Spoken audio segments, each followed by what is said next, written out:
perjudian, permainan-permainan game, permainan-permainan hal-hal yang menarik dirinya kepada dunia, berlomba-lomba untuk mencari dunia, pikirannya pagi siang malam dunia saja. Sehingga urusan akhirat nomor 2, urusan akhirat di nomor sekian kan. Yang penting adalah urusan dunia dan dunia.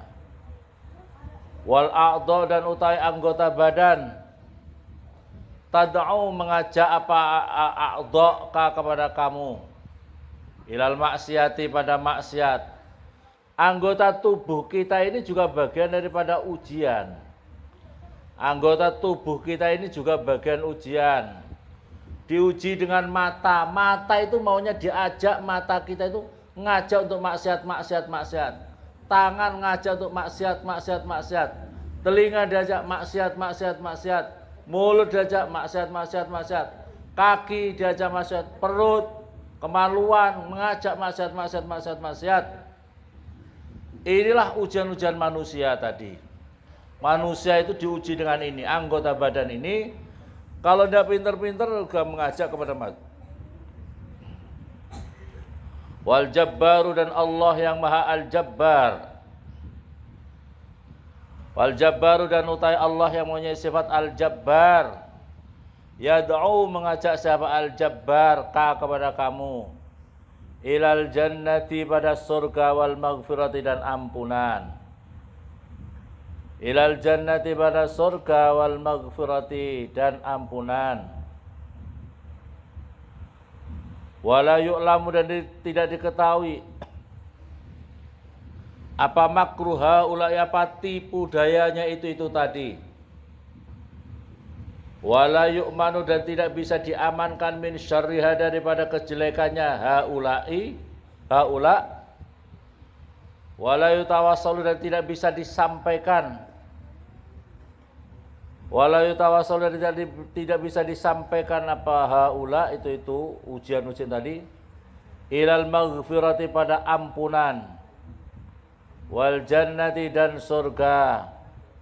Illa bil ilmi kecuali dengan ilmu. Illa bil ilmi kecuali dengan ilmu. Maka pentingnya kembali kepada ilmu ini.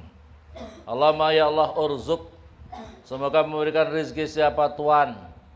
Allahumma ya Allah urzuk, semoga memberikan rezeki siapa Tuhan. Nah kepada kami al-ilma pada ilmu. Al-ilma pada ilmu al-munjiyah yang menyelamatkan. Al-munjiyah yang menyelamatkan min waswasi haulai daripada godaannya itu tadi. Godaan dari berbagai macam tadi. Seluruh anggota tubuh, hawa nafsu dan lain sebagainya. Wal wusula dan sampai. Wal wusula dan sampai nyambung. Wal wusula dan nyambung ilal jannati pada surga. Wal maghfirati dan ampunan. Wal maghfirati dan ampunan. Innaka sesungguhnya Tuhan. Maksudnya Tuhan ini Allah. Innaka sesungguhnya Tuhan ya Allah. Anta ya Tuhan. Al-Jawwatu zat yang maha pemurah. Al-Jawwatu zat yang maha pemurah. Al-Karim dan zat yang maha apa itu? Al-Jawwat Al-Karim mulia.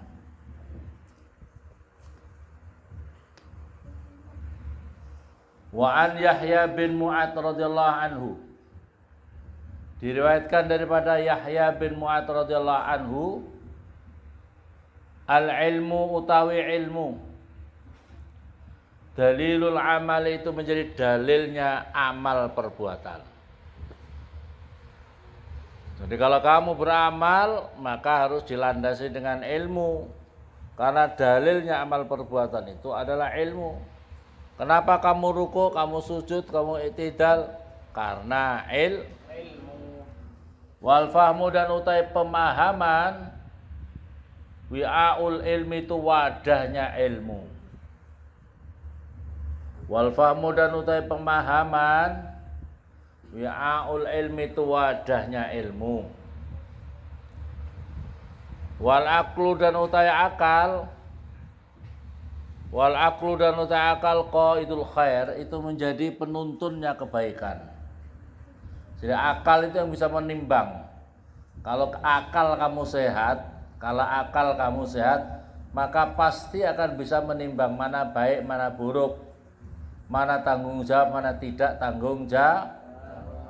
Kalau otaknya nur, paham? Orang ninggalin sholat harus mengkodok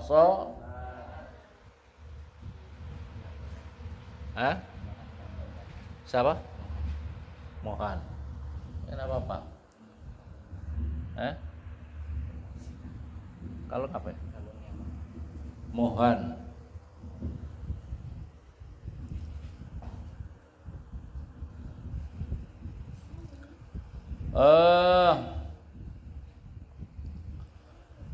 Wal aqlu dan akal qaidul khair, itu menjadi penuntun kebaikan. Akal yang sehat. Gunakan akal kamu yang sehat. Paham ya? Kalau orang punya akal sehat itu bisa membimbing kamu dalam kebaikan. Kalau kamu akalnya sehat. Masalahnya akalnya dibikin tidak sehat itu. Tidak subuh, wajib mengkodok subuh, santai-santai saja. Itu otaknya kurang sehat. Betul apa betul? Ya. Tahu tanggung jawab. Kalau dirinya otaknya normal, itu tahu tanggung jawab. Kalau dia umpamanya berada di lingkungan apa, akalnya yang sehat, dia akan bisa mengkondisikan dirinya itu dalam kondisi itu. Kalau akalnya sehat, gunakan akal kamu yang sehat. Masalahnya akalnya dibikin tidak sehat seperti makanya repot. Wal hawa dan utai hawa nafsu, markabuz dzunub, itu tempat kendaraannya dosa-dosa. Wal hawa dan hawa nafsu, markabuz dzunub, itu tempat kendaraannya dosa-dosa. Wal malu dan utai harta, ridaul mutakabbirin, itu selendangnya orang-orang yang sombong. Kebanyakan orang punya harta itu menyebabkan dirinya sombong. Paham apa paham? Ya, kalau tidak hati-hati, ini orang tidak hati-hati punya harta itu membuat dirinya sombong. Sombong dari sisi penampilan, sombong dari sisi pakaian. Ya, pakaiannya mau yang anak perempuan biasanya. Kalau sudah mau emas itu, ya, kalau dia kaya, segala macam itu gelang mau dibeli semua. Yang sebelah 40 gelang emasnya, yang sebelah 40 gelang, kalungnya, bandulnya 3 kilo. Ya, paham? Karena maunya itu semuanya mau diborong semua kalau punya uang. Antingnya yang sebelah 3 kilo, yang sebelah 4 kilo. Nah, karena supaya gaya. Kalau seimbang kan kurang ngetren. Ya, paham? Ya Allah, masih lagi kurang. Antingnya itu bukannya hanya di sini yang dibolongi, hidungnya dikasih lubang juga, dipasangi anting-anting di hidungnya. Kurang antingnya di situ dong. Jenggotnya dipasang lagi. Di antara alisnya dipasang emas lagi. Supaya kelihatan Masya Allah, ya Rabbi subhanallah. Ya. Kurang bajunya dari emas. Ya Allah, ya Allah, ya Rabb, ya. Sikatnya dari emas. Saking kurang, wah, karena terlalu kaya, maka bikin roti bakar coklat campur emas. Wah. Ya, Masya Allah. Kayak ndak mati saja gitu loh ya. Ndak mikirin ini orang sombong ini, orang harta itu, orang punya harta itu adalah ridaul mutakabbirin, menjadi selendangnya orang-orang yang Wa dunya dan utai dunia itu sukul akhirah itu pasarnya akhirat. Pasar dunia itu mazratul akhirat ya. Dunia ini tempat berkebun akhirat. Kalau kamu pandai-pandai di sini, di dunia ini, kamu bisa berbelanja untuk akhirat. Kalau kamu pandai-pandai di dunia, kamu bisa berbelanja sebanyak-banyaknya untuk akhirat ya. Qala berkata siapa Al-Hasan Al-Basri rahimahullah ta'ala, laulal abdalu, andaikan tidak ada wali-wali badal di dunia ini, laulal abdalu, andaikan tidak ada para wali-wali badal di dunia ini, la khosafat, tentu sudah tenggelam apa al-ardu, apa bumi, waman, dan perkara fiha, yang ada di dalam bumi. Perhatikan dunia ini loh, kenapa masih belum ditenggelamkan oleh Allah, masih belum dimusnahkan oleh Allah? Karena Allah masih memandang para kekasih-kekasihnya Allah, yaitu ada para wali-wali badal yang ada di dunia ini. Walaulah salihun, dan andaikan tidak ada orang-orang saleh, walaulah salihun, dan andaikan tidak ada orang-orang saleh, lahalaka, tentu hancur, lahalaka, tentu hancur, musnah, siapa at-talihun, orang-orang yang jahat. Walaulah salihun, andaikan tidak ada orang-orang saleh, lahalaka, tentu hancur, musnah, siapa at-talihun, orang-orang yang jahat.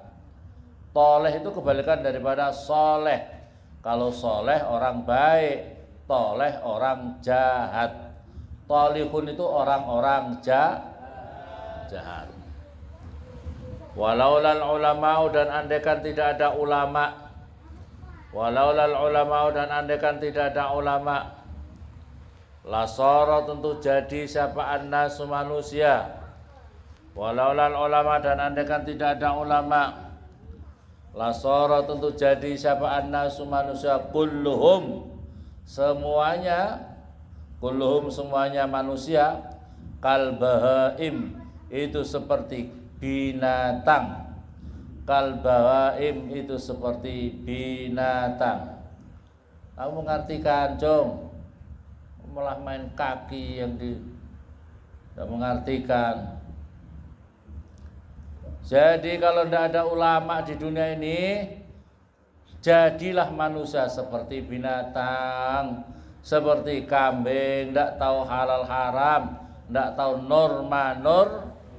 tidak tahu norma kebaikan, semuanya ditabrak seperti binatang.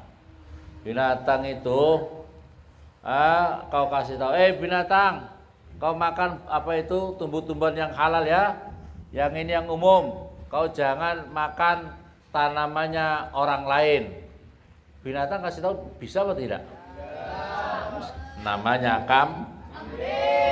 manusia kok gak dikasih tahu ndak dong, ndak paham, berarti kal kambing ya. Manusia itu kalau mau nikah harus mengikuti prosedural yang betul. Tapi kalau ada dikasih tahu begitu kok masih tahu nabrak, berarti andaikan tidak ada ulama, tentu manusia itu seperti binatang. Qala berkata siapa Umar radhiyallahu anhu, la radhiyallahu, semoga memberikan ridha sallallahu anhu kepada Umar. La yasluhu, tidak patut, la yasluhu, tidak bagus, apa al-aqlu, apa akal, bi ghairi wara'in, dengan tanpa wara'. Artinya punya akal tapi kalau tidak waro, tidak ada baiknya, tidak bagus. Punya akal tapi tidak waro. Waro itu artinya dirinya menjaga dari apa itu? Waro itu dari sisi macam-macam ya, kita kembangkan. Waro itu artinya dirinya betul-betul menjaga daripada makanan haram atau subhat. Haram, dia hindari betul. Itu namanya waro. Namanya orang wara itu tidak mau ada makanan haram atau subhat untuk dirinya. Begitu juga perilakunya. Begitu juga perilakunya harus warok. Ya. Kita itu yang perlu di dunia ini adalah bagaimana menjaga warok itu. Warok itu artinya adalah menjaga diri, perilakunya dari perkara-perkara yang haram atau subhat. Perhatikan, perkara haram atau subhat. Subhat itu perkara yang campur. Perbuatannya. Jadi yang harus jaga itu warok. Perbuatannya betul-betul dijaga, jangan sampai melakukan perbuatan haram atau subhat. Atau subhat. Subhat itu artinya apa? Jangan sampai dicampur antara amal baik, amal buruk. Itu namanya, berarti orang kalau masih suka melakukan amal baik, amal buruk, itu namanya perilakunya masih subhat. Artinya masih ada halalnya, ada haramnya. Ada halalnya, ada yang remang-remang antara halal dan pokoknya remang-remang itu artinya kholatu amalan sholih kharasaya. Dia mencampur amal baik dan amal tidak baik. Ya, paham? Mencampur amal baik, amal tidak baik. Satu, ikut pengajian. Pengajian itu baik tidak? Baik. Tapi berangkat pengajian sambil pacaran. Baik apa tidak? Nah, baik berarti adalah kholatu amalan sholihah wa kharasaya, mencampur amal baik, amal buruk. Paham apa paham? Kalau yang makanan jelas, makanan subhat itu adalah seperti kamu punya uang 100 juta. Kamu punya uang subhat, punya uang haram 100.000. Kamu campur jadi satu. Namanya uang kamu subhat antara halal dan haram, ya. Maka oleh karena itu perlu dijaga warok itu. Warok itu harus perlu dijaga. Walal fadlu, dan tidak ada keutamaan bi ghairi ilmin, dengan tanpa ilmu.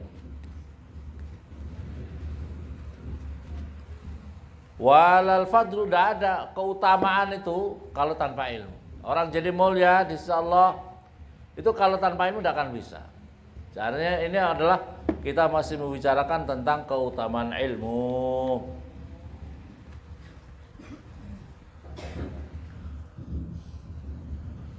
Waqala, dan bersabda sahabat Nabi alaihi salatu wassalam, al-afiyatu, utawi namanya afiat, fit dunia, di dalam dunia, wal akhirati, bil ilmi, dengan ilmu, wal ibadati, dan ibadah, war rizki, dan rizki, minal halali, daripada halal, was sabri, dan sabar, ala syiddati, atas beratnya cobaan, was syukri, dan bersyukur, ala ni'mati, atas kenikmatan Allah.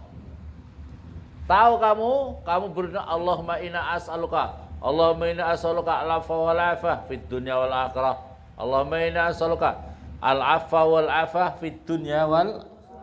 Afiat itu gimana sih? Afiat itu gimana? Afiat itu adalah, afiat fid dunya itu adalah wal akhirah, dengan ilmu dan ibadah. Jadi kalau kamu ingin afiat dunia akhirat, harus dengan ilmu dan dengan ibadah. Yang kedua, warizki minal halal wasabr ala syiddah. Harus punya upaya rizkinya yang halal, sabar atas ujian-ujian yang berat, wasyukri, dan mensyukuri ala nikmat, atas nikmatnya Allah Subhanahu wa ta'ala.